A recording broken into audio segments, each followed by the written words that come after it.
శ్రీమాత్రే నమ. జయ గురు దత్తాత్రేయ నమ.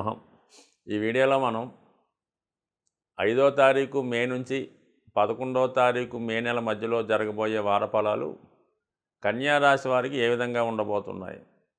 ఒక విధంగా కన్యా రాశి వారికి గురుగ్రహ అనుగ్రహం ఈ వారం నుంచి భాగ్యస్థానంలోకి రావడం వల్ల జాతకుడు కొంతకాలంగా చేస్తున్నటువంటి పుణ్య కార్యక్రమాలు, పూజలు, వ్రతాలు, నోములు ఇప్పుడు ఫలితంలోకి రావడం జరుగుతూ ఉంటుంది.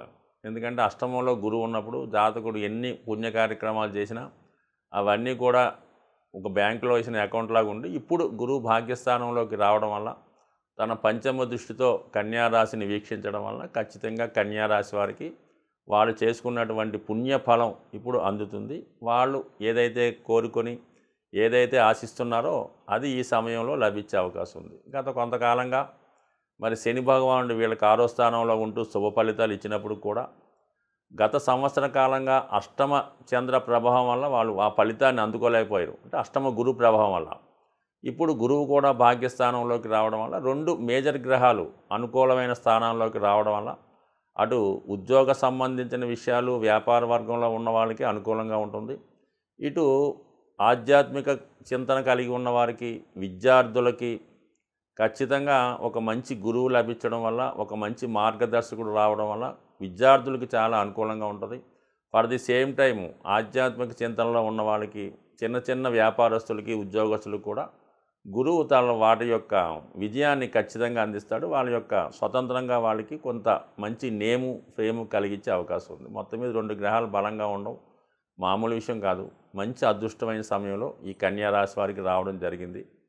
అలాగే ఏంటంటే ప్రస్తుతం మరి కుజుడు, రాహు సప్తమ స్థాన సంచారం ఇంచుమించుగా ఈ వారమే కాదు మే నెలంతా కూడా కుజుడు సప్తమ స్థాన సంచారం, రాహు కలిసి ఉండడం వల్ల ఇది చాలా వరకు భార్యాభర్తల మధ్య ఇతరుల ప్రమేయం వల్ల అవగాహన లోపం, విరోధాలు వచ్చే అవకాశం ఉంది. కాబట్టి ఈ నెలంతా కూడా జాతకుడు భార్యాభర్తల మధ్య వచ్చే విభేదాలు చిన్న చిన్న ఏమైనా ఉంటే అవి సర్దుకుపోవాలి తప్ప అవి పెద్దవిగా చేసుకోవడం వల్ల జాతకుడు ఖచ్చితంగా నష్టపోవడం కానీ, మరి చిన్న సమస్య పెద్దదిగా మారి అది భార్యాభర్తలు విడిపోయేదాకా రావచ్చు. కాబట్టి ఏదన్నా విషయం ఉంటే దగ్గర ఉండి మాట్లాడి తేల్చుకోవాలి తప్ప ఒకళ్ళ మీద ఒకళ్ళు అనుమానాన్ని పెంచుకొని ఎట్టి పరిస్థితిలో కూడా ఎడబాటు తెచ్చుకోవద్దు. అలాగే ఇతరుల మాటలు వినవద్దు. ఎవరైనా ఏవైనా చెప్పినా కూడా అవి అక్కడికే విడిచిపెట్టాలి తప్ప దాని ఇంటి దాకా కూడా తీసుకురావడం అంత శ్రేయస్కరం కాదు. అట్ ది సేమ్ టైం ఈ సమయంలో జాతకుడు ఎవరితోన్నా కలిసి కొత్తగా వ్యాపారం చేయడం కానీ, ఏదైనా ఎఫ్ఐఆర్ పెట్టుకోవడం కానీ, ఏదైనా ఫ్రెండ్షిప్ చేయడం కానీ కూడా అంత అనుకూలం కాదు. అంటే మీకు ఈ సమయంలో ఈ కాంబినేషన్ వల్ల ఎవరు మిత్రులో ఎవరు శత్రులో కూడా తెలుసుకోకుండా పోతున్నారు. కాబట్టి జాగ్రత్తగా వ్యవహరించడం మంచిది. అయితే వార ప్రారంభంలో ఈ బుధుడు కూడా సప్తమ స్థానంలో సంచరిస్తూ రాష్ట్రాధిపతి బుధుడితో కలిసి ఉండడం వల్ల ఏంటంటే ఇది కొంతవరకు విద్యార్థులకి చాలా అనుకూలంగా ఉంటుంది.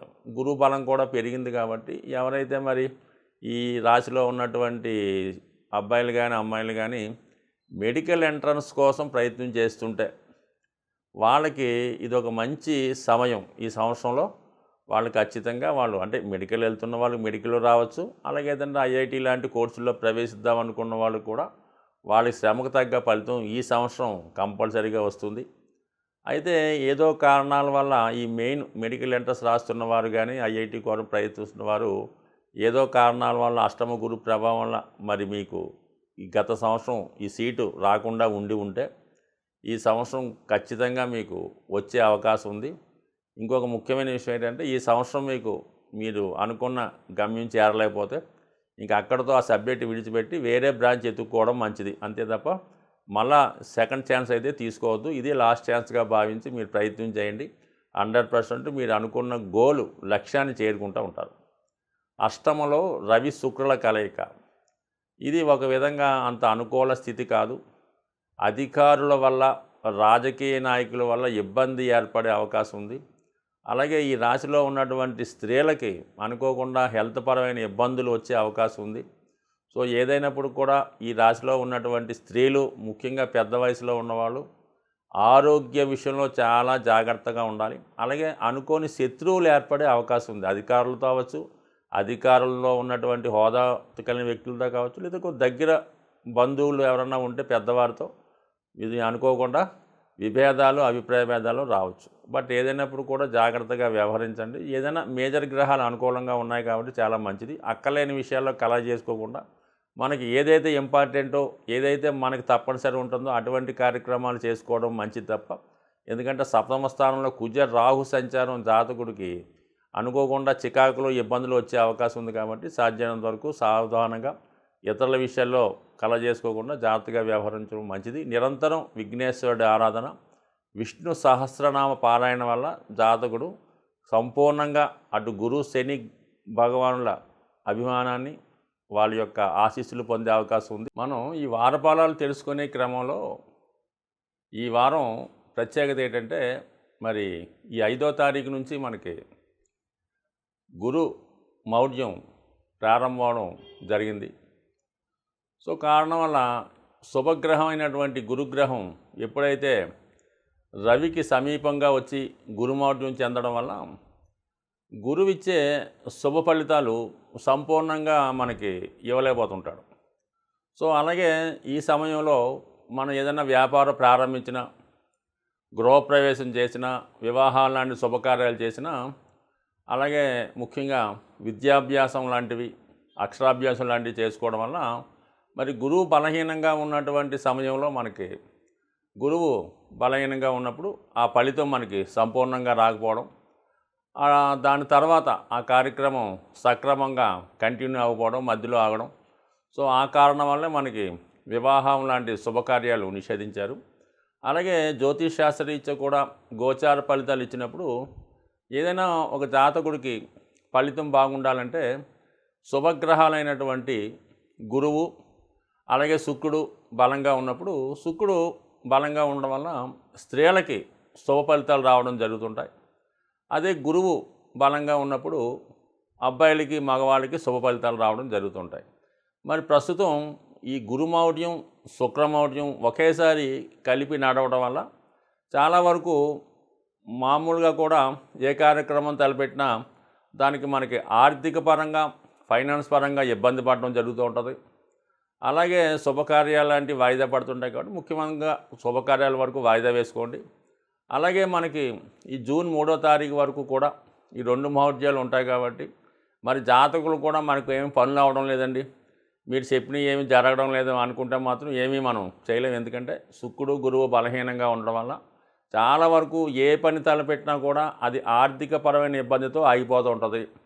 అలాగే దైవబలం లేకపోవడం వల్ల మరి ఆ కార్యం సంపూర్ణంగా సాగదు. ఈవెన్ మనం ఈ సమయంలో ఒక నుయ్యి తవ్వించినా, ఒక బోరింగ్ వేసినా కూడా మరి మనం అనుకున్న టైంకి వాటర్ పడకపోవడం ఇబ్బందులు ఉంటాయి. కాబట్టి మరి జాతకులు ఈ వార ఫలాలు ఎవరైతే మనం ఫాలో అవుతుంటారో వాళ్ళు ఏ విధంగా కూడా శుభ ఫలితాలు రావడం లేదని కంగారు పడకుండా కొద్దిగా ఒక నెల రోజుల పాటు మీరు సంపూర్ణంగా వెయిట్ చేస్తే మరి అప్పుడు మీకు మంచి శుభ ఫలితాలు రావడం జరుగుతాయి.